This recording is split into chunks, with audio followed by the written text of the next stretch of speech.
I'm really excited to talk to you all because you have some beautiful new music out right now. I'm intrigued about Otanya, but we'll get to that.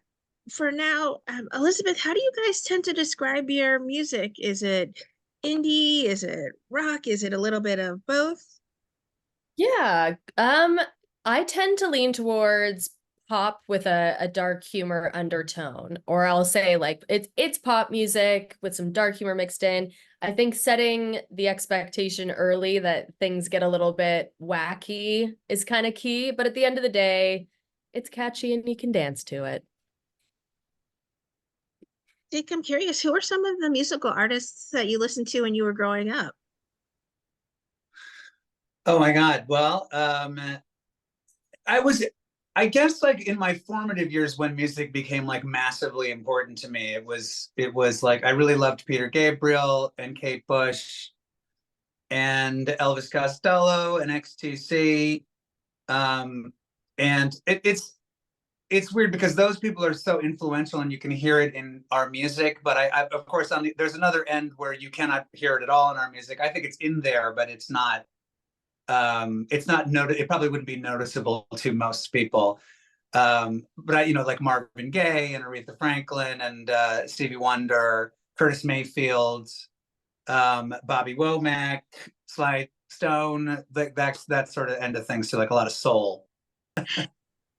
You I was like, have was that not a good answer? no, it's He wants good. me to say more. What can I say? Elizabeth, who influenced you when you were growing up to become the musician you are today? Oh man. So I always kind of start by saying I grew up in a pretty religious household. So I listened to a lot of like sacred music, a lot of a lot of hymns. And then it was kind of like when I became a teenager and I would see like other students performing in the assembly, and I remember really distinctly somebody singing a No Doubt song. It was Don't Speak, yeah, at an assembly, and I was like, oh, I like that. What is that? And then that's kind of when I got into pop music. But I tended to and still kind of do lean a little bit country when it comes to what I listen to. So I think like some of the first artists that really stood out to me were like Leanne Rhymes and the Dixie Chicks and kind of these like powerful sort of storyteller country musicians. But yeah, I've always loved pop music, and yeah, I guess that's it. And then like religion has always been a weird thing. I think it's really flipped now. But yeah, it's always been kind of like a theme. You have Oh Tanya out right now. Talk about crafting this song. What's the inspiration behind it? Well, it's kind of absurd because I wrote Otanya. I think I was just as I often am, standing in my kitchen, like cooking something when inspiration struck, and I think I was just singing that the first few lines of that chorus to myself. Like I was singing "Oh Tanya" like really operatically because it's just so absurd, and it kind of just very quickly built from there, which is always, I think, always a pretty good sign with a pop song. If it comes along very quickly, it doesn't necessarily mean that it's good, but I think most times that means that you're onto something. So the fact that it's just so fun to sing, and also that I wrote it in like 7 minutes, I think was a good sign, and so that's kind of how that came to be. So Tanya was just a name that came to you randomly, and you're like, huh, I'll just Well, I blurt don't want to it. make any fun of anybody named Tanya, but I just thought, I guess I just thought it was kind of a ridiculous name to sing that way. Like, I mean, I don't think I've ever known anyone named Tanya. I think, or maybe a couple, but anyway. Uh, so I'm not making fun of anyone named Tanya.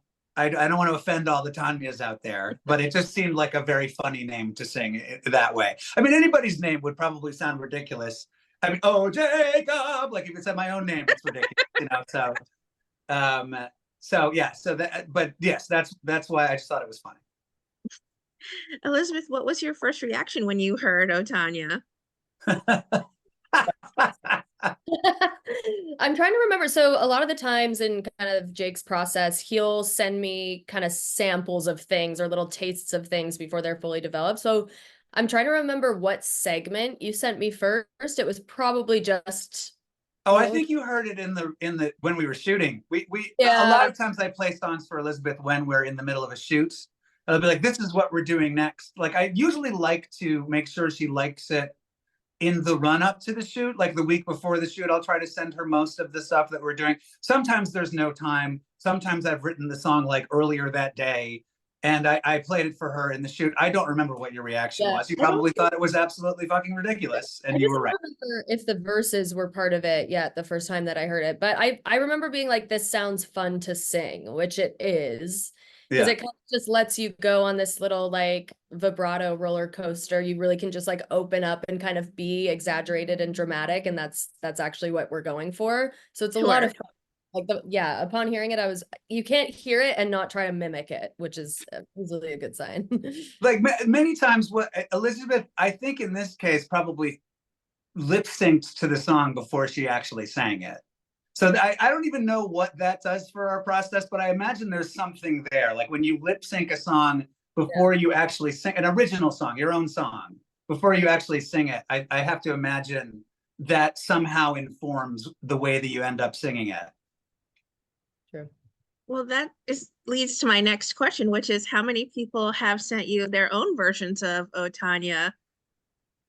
I haven't looked. I don't know. There might be some in like TikTok and Instagram, but I haven't looked at that one. So I don't know. I've no zero as far as I know. No one has like sent us anything, but there might be what do you call it? Stitches or something like that in Instagram. A lot of times people stitch our stuff, but that doesn't seem like the kind of song people would stitch. Like it seems like there's a very specific kind um that people like to do, and I don't know what there really is to grab onto with Otanya that would be stitchable, but who knows. Well, I figured they at least would be belting out the chorus to you at some point. Yeah, yeah, Well, wait till you perform it live. Or have right. you been performing it live? We Yeah. haven't played live since October of 22, because we've just been really focusing on video and music, recorded music. We are going to play live this fall. We don't really know yet to what extent. We only have 2 shows booked so far, one in New York City and one in Portland, Maine. But I plan on, we both plan on trying to book I don't know, a few weekends to play live and see what's going on. I think we'll probably get more like heavily into playing live, Mhm. which we were, we have been in the past. We just are. That's not where we are at the moment. But as far as like touring regularly goes, I imagine it'll happen in 25, like maybe spring of 25, like through the summer, through the fall. That'd probably be the next time that it gets heavy, I would think. Because I think it's a little bit too late for 24, because you have to book things so far ahead of time that we're already coming up against like, well, if we don't book shows in December by August, then we're not going to be playing more than a few shows in 2024. So we'll have to see what happens.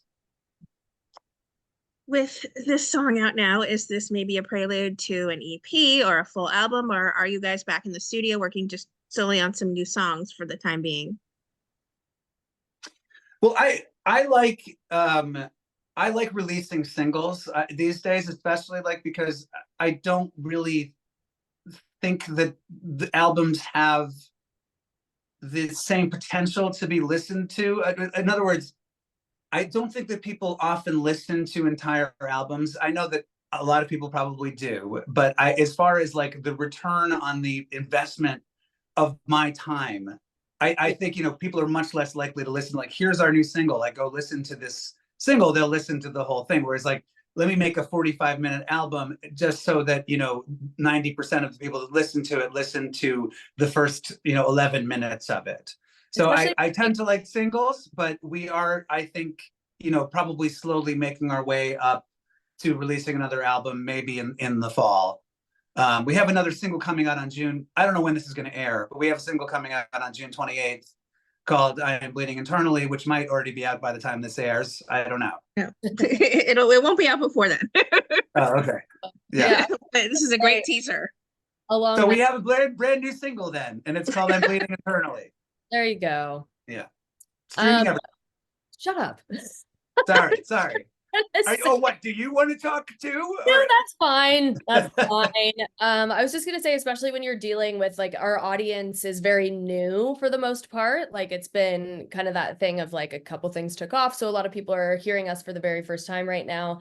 And I think like with the album listening thing, you kind of have to like win the audience before you kind of put that at them of like whether it's an EP or mostly singles. I think once you're invested in an artist, we're really enjoying letting our new audience dig into the albums we've already put out because they're so different than what we are doing now. But that's kind of where we're seeing like, okay, the people who are actually interested in what we're doing have so much material to get through already because we've been doing this for a decade. So it's almost like until that audience is like kind of retained and the longevity is established, we're just going to do singles, hit after hit. right. That's right. I like that. I always forget about how many. I always forget how huge our catalog already is, which is not bragging. It's just we've been around for so long with like zero success that we just kept putting out stuff, and then all of a sudden, it's actually getting listened to, and people will say to us like, "Oh, I really like this song." It's like, well, we did. Thank you. I mean, that did come out 9 years ago, but I appreciate the compliment. Jake, we talked about writing. Oh, Tanya, is there a way that you all tend to write your music? Is there a specific process where you need to have lyrics or and then craft a beat around it, or the beat comes to you sometimes and you craft it that way? Is there a specific way, or it changes every time? Yeah, it changes every time. I mean, everything about every process that I do, it's funny because I'm always looking for one answer to, one catch-all thing that works every time with a process. Like, the older I get, the more I realize, like, nothing works every single time. Sometimes it's lyrics first. Often it's lyrics first, especially if it's funny. I'll just think of something, while I'm making dinner in the kitchen, and I'll just think like, oh, that would be really funny to say that, and then I think of a melody for how that would work. Sometimes I sit down and like, copy someone else's music, and I'll kind of change it enough so that it's not a copy anymore, and I'll write lyrics over that. I'll write a melody and lyrics over that. Sometimes I sit down and play a guitar, and I like the guitar chords, and that's the way something will come to me. So it's different every time. A lot of times I try to say to myself, oh, well, what is the most effective way? What way works the most times? And I'll go like, because I'm a very analytical person. So I'll go and like analyze, like, okay, well, these 17 songs I wrote on guitar, but these, 19 songs I wrote, first I wrote the beat. So I should always write the beat first because that's more effective. And it's like nothing ever works every time. However inspiration strikes, that's the way that you've got to process it. And how much of a hand, Elizabeth, do you guys tend to have when it comes to the production side of the music that you make? I mean, Jake does pretty much everything. I think there's a couple people we work He's a with. Jake of all trades. Oh, no, it's true. But we have a couple close friends that we work with on the regular, as far as production goes. But Jake pretty much does everything. We always say I'm more of like a curator. It's kind of like Jake has such a vast creative output that it kind of needs somebody to come in with some oversight and be like, okay, makes sense, this is good, this is not, or it's always great. But kind of just like pulling it in the direction and riding the wave. So yeah, Jake just produces, and then I kind of funnel. well, I know we talked about possible music in the works for the future, but have you guys thought of maybe collabing with some other artists, at least local artists that you guys are friendly with, things like that? Or are you guys focused right now just on releasing solo singles for the time being as, Dream Eaters? Well, we did. Let's say we haven't collaborated much. I would like to point out that we do have a couple collaborations with a really excellent artist whose name is Exploding Sun. He's Peruvian. I think he's back in Peru now. He was in New York City like for a minute, and he's so brilliant. And he did a verse on our song Lost in Time, and he did a verse on our song Hairhead. So if you want to hear collaborations, those are really good. He's also in Spanish, so it's really nice to hear like a Nice. really different take. It's like someone is coming in from a different universe in the middle of a song. I do like collaborating quite a bit. I would like to do more. It's not something I really think about because it doesn't seem incredibly realistic. But I certainly would be up for it if someone wanted to do it, especially if it was Lady Gaga. I'd be into working with it.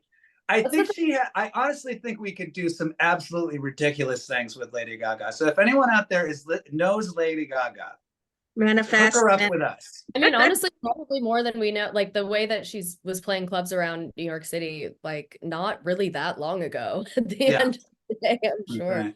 Okay. But yeah, no, kind of just to like piggyback off of that, it hasn't really felt like collaboration hasn't really felt like a realistic option up until now. And like we have collaborated with also John Brookhouse on guitar. Oh shit, how did I forget that? Yes, that's right. Sorry. Then also like an artist, Tyler Spangler, reached out to us on doing, some merch, which has been really cool. So I think now just for the first time, we're like, oh, people actually want to hang out with us. And that's kind of what it comes down to, is like hanging out. Like it's like I think you just want to surround yourself with people who are doing whatever, but it's inspiring to you. It doesn't really matter if like we're doing the same thing, but if we're inspiring each other, we're gonna do something cool. So I think now that we're like starting to meet more people, that's becoming more of like an exciting thing that people actually want to do, instead of just kind of like this, the dreaded salesperson. You don't want to be like, hey, we're a new artist. We would just so love if you would listen to us and collaborate with us. Rather be like, hey, you're doing this, we're doing this. We could do something incredibly cool together if you're into what we're doing. Who's the band that you were talking about? The band you love that you said that you Sophie wanted Tucker? to collaborate with? Sophie Tucker. Yeah. Sophie Tucker, yeah. Oh, that would be a good one. Yeah, obsessed with them. And they're doing a really cool collaboration with Novo Fogo, which is a Brazilian cachaça brand. And they did like an NA drink and it's just like that makes sense. They have this whole Brazilian undertone to everything that they're doing. I think collaborations that make sense is key, not just like collaborations for the sake of collaborations. Jake, I have to ask then, what would you guys like to say to everyone who are fans and supporters of the beautiful music that you all make? Well, we really appreciate it. First of all, we're very, very, we really love our fans. It's that's a weird thing for me to say. Like, it just sounds like kind of a bullshit thing to say, but we really do love everybody. Everybody's been so supportive and great, like overwhelmingly supportive. Like I'm